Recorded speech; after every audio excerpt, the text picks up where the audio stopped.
Hey you guys, welcome back to my channel. If you are new here, welcome. I am Ashley. I am a homeschooling mom with 8 kiddos. Our oldest is going to be a sophomore in high school, and then our youngest is 10 months.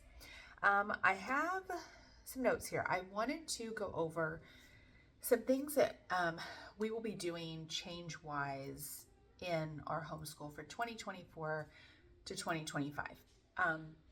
I just did a video, which I was super excited to make, of kind of a big lifestyle change in that affects our homeschool.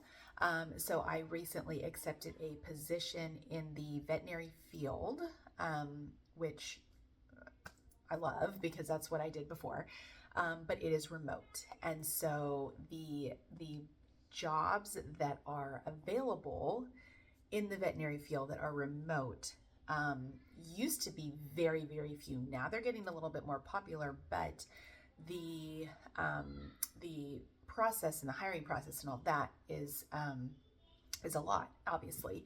And so I was so excited to accept this position. It works with the hours that I wanted. It's just right up my alley. And so I am so blessed and so thankful to be offered that. And so this will be, I did a couple weeks of training, and then this will be going on my second week kind of on my own, but I always have people available at all times to communicate with and to answer my questions and all of that. And so I won't go into too much detail on that, but just know that that is a big change in our homeschool because it affects the hours and the times and everything that I do things on my end.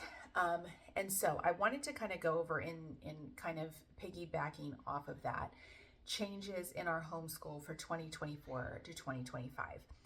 So obviously that is the main one. So the timing of when we homeschool is different. I work till, depending on the day, 12 or 1 my time because I operate in Eastern time, but 12 or 1 Central time, so my time. And so how we've kind of, it's still a work in progress, but how we've kind of been doing it is my kids doing independent work and what they need to do while I'm working. And then after that is when we kind of keep going with what we've been working on in the morning. So anything in the morning, I obviously don't do my little kids like my preschooler or my first grader. My first grader can actually do quite a bit. If I let him know what to do on his own, he can do that. However, we are winding down on the school year, so it's not really intense right now. Not that I expect it to be intense, but there's a lot that we have finished already. And so this is kind of the end of the school year, and so we're just kind of finishing up on certain things. So but for the new school year, that is how I continue to do that, and I like that I kind of have the summer to kind of figure that out a little bit more. We've gotten into a pretty good routine actually the last few weeks, and so I'm thankful for that. But for the most part, whereas we would start in the morning and kind of work our way down, I feel like it was still kind of very all over the place prior to me having this job. And so one of the main changes that I think is just time related and how I'm going to schedule things. So previously it was kind of like, okay, we know what you need to do, but when are you going to do that? What do you want to do first? And now it's kind of like, okay, between this time and this time, I want you to work on this because I know that you can do this on your own. And if I'm on a break, I can help you, etc. And then come 1 o'clock when I'm done is when we will go into kind of teaching mode. And so that has actually been working the last few weeks. And ironically, I feel more disciplined with time, which obviously because I kind of need to be, but I also feel like things are operating more smoothly, if that makes any sense, because I think I have to give them something to do during my working time. And so between this time and this time, this is what I want you to do. This is what I want you to get done. And then after I'm done, this is what we will do. And so it's almost like it's not really a choice. This is how we have to do things. And it's ironically worked very, very well. We have gotten more done, I think, with this new schedule than I think we've gotten done before, not as a whole, but just like on a daily basis. And so it's worked out very well. And so I'm pleasantly surprised, but for the upcoming school year, I'm really going to just pinpoint that more. And so how I really want to do that is look at the number of days where I haven't really done this before. Look at how many lessons for each curriculum we have, and how many days do we have, because in Texas we don't have a certain number of days that we have to homeschool. You can do it however you want it, literally. And so I think how I'm going to do it this year is take each subject and figure out more on a day-to-day basis what needs to be done. Instead of, okay, well, when we get to the subject next, this is what we'll do. So this is what I need you to do now, and this is what I need you to do next. No, today you're going to do this. Tomorrow you're going to do this. Wednesday you're going to do this. I need it to be more exact, which is kind of out of my comfort zone because I have not done that really, other than when I first started. And I was like, no, this is how I need to do it. And so I think just pinpointing exactly how many lessons, how many days can we do that? Are we able to do this particular curriculum 2 or 3 days a week, or do we need to do it 5 days a week? And I think that more or so relates to my older kids or my high schooler for the most part, because can we do this and get by with doing Monday, Wednesday, Friday, or Tuesday, Thursday? And I will link a video that I kind of talked about how I'm changing up schedule for him and the days that we do things, and we were just kind of tweaking things and seeing what worked and what didn't. And so I will obviously go into this a lot more when I sit down and think about it, which is going to be soon, and really pinpoint. And when I start getting the curriculum, looking at how many lessons, looking at how many days can I do this? Can we spread this out more?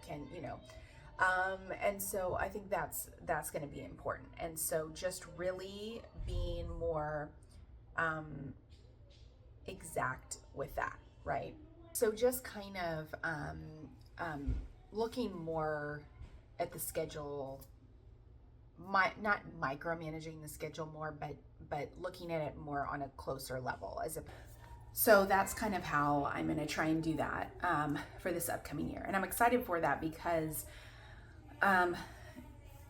having this job has really helped with being more productive, I think. I get up earlier, obviously, and so I get a couple hours, obviously where I'm working, but I can, I just feel like I get more done because my time is more, it's not more valuable, that's not what I mean, but it's, I have to think more about it's more intentional. And that's just kind of the whole day in general, because I know that I have done this and it feels good because I kind of like just roll with it. I start in the morning and then I'm just like, okay, we're on a roll and we're going to do this and we're going to do this and this can get done and let's check the box. And I just feel a lot more productive. So more productive for the school year is going to be a bigger change for us also. I mentioned, I have my notes on here. I mentioned the more group work and teaching will be after I'm done, which is totally fine because really that actually helps with screen time too. Because in the past I would, obviously let them have TV time or video game time or whatever. And now it's like, okay, I'm done with work, but we still need to do some school. So after we're done, then you can play video games and you can watch TV, whatever. For my 10th grader, so I'm going to use not grass specifically because that's what I've been doing differently.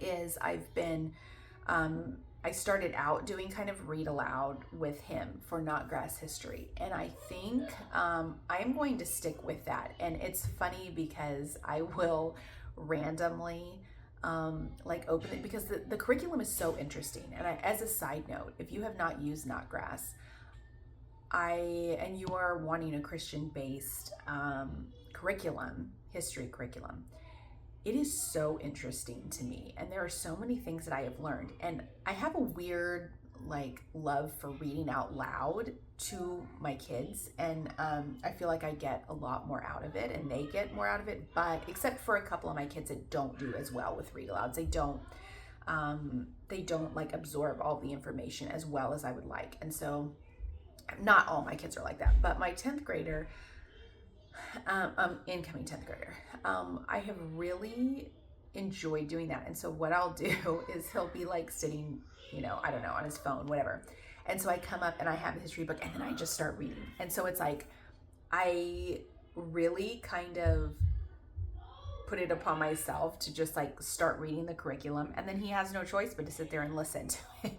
And so even if it's like out of school hours, I will sit and start reading it, and then he does the quiz, and that's kind of how I grade the curriculum. And so all he needs to do is the quiz. That's it. So as long as you're listening and you're paying attention, you can do the quiz. So I'm gonna stick with that because previously I didn't do that, and I wasn't really. I started and then I kind of slacked off, and then it was just like hard to get him aside to sit and read like a chapter or a unit or whatever. But I'm going to stick with that because it has been really good. It's been really good for him and I both. And I can just do that at any time. With that being said, also, for example, yesterday was Saturday. My third kiddo brought her language arts to me, and we literally did The Good and the Beautiful. We are close to being done.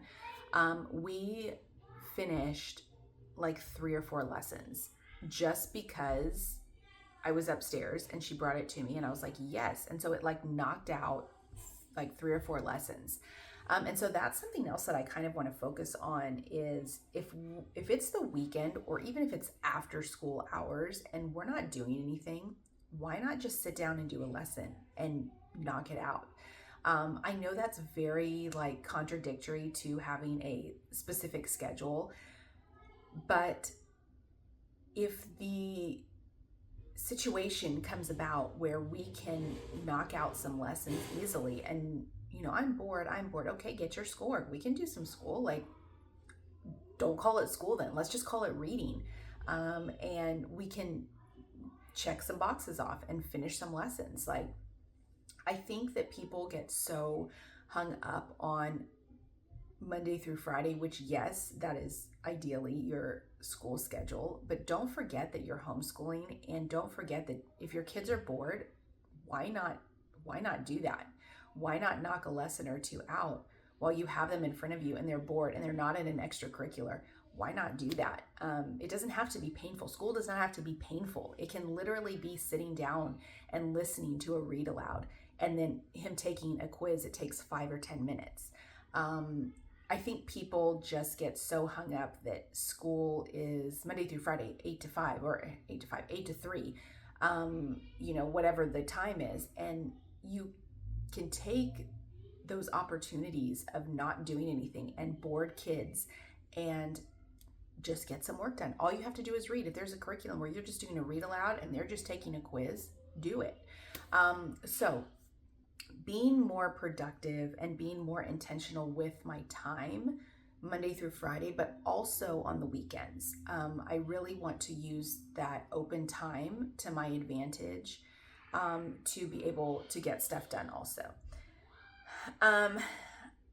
Another change that I think is worth noting, and this goes for my younger kids because, and by younger, I mean like preschool age and toddler age. I had a lot of little manipulatives everywhere. Like when I first started, so that would probably be my 4th kid was probably who I really started on the preschool level. I had so many things. I had so many manipulatives. I had so many things that just ended up all over my floor. The little blocks and the bears, which I still have the little bears, the counting bears, which are great to an extent, but they don't use them for what they're supposed to be used for. And so a big change, not a big change, but a notable change for this year is not having things that I don't need to have. All the manipulatives that really just take up space. I know by now what my kids really gear more towards when it comes to learning and learning activities and learning curriculum or books. My kids do great with stickers and with paints and with coloring. That is enough. So I want to minimalize the preschool age, which I still have 3 to preschool, 3 left to preschool. So I am literally on like all different age groups, all different, I'm all over the place. I want to minimize what I have. I don't need all of the things. I don't need all of the extra manipulatives that all of the preschool moms have. I don't need that. And if you look back on a previous video, a couple years ago, I'm sure I had those in my videos as tools to teach your preschooler. But I don't need that. I know now what grabs their attention. And it's not always the little things that get lost everywhere, the little bears or the little bitty cubes or the little blocks to color code things. They know their colors. They know how to sort things into colors. They know all that. So I don't need all of that. I am more gearing more towards the workbooks, the sticker books, regular books, things that I know are going to benefit them without all the fluff, without all the things all over the floor, because I thought I needed the latest and greatest manipulatives, and really it just makes a mess everywhere. So minimizing curriculum as a whole for my younger kids, I think is really going to help be more organized in homeschool. So those are just some things, some changes for 2024, 2025. If when I start getting my curriculum in and I start doing those flip throughs and I start kind of going over how I like what I see in any new curriculum piece, I'm going to do videos on that. So be prepared for more specific changes to each grade level as I get my curriculum in and as I really get things organized. But these are just kind of broad general assumptions for and changes for the new school year coming up. So, and that just kind of goes for all my kids, all my ages, all my grade levels in general as a whole. Because obviously this will be year 7. And this is something that I don't feel like I'm new at, but I'm still learning. I'm still learning as each kid gets older, that there are going to be constant changes. Just because you are on year 7 or year 8 or whatever, it's never going to be the same every year, because your kids, as they get older, you're going to see the differences and you're going to see the changes that you need to make to relate better to them and for them to let you know what they prefer curriculum wise or their learning style. All the kids' learning styles are going to be different. Some might be the same, but for the most part, they're going to be different in all these different subjects. And so you constantly have to evolve your homeschool and you constantly have to change things. So there's never going to be a year that it's going to be exactly the same, especially as all my kids are starting to like get into school age. And yeah, it's just a learning experience. It's a learning process each year for sure. So let me know if you have any questions down below about anything that I mentioned or how you're changing your homeschool next year. If there's any big changes or any just, little changes can mean big things too. Little bitty changes can be big things. If you want to start your school an hour earlier, that's a big thing. It's a little change, but it can be a big thing. So never think of something as not important in changing your homeschool or changing things in your homeschool, because everything makes a big difference, if that makes sense. So, all right, guys, let me know if you have any questions down below. I'll see you next time. Take care.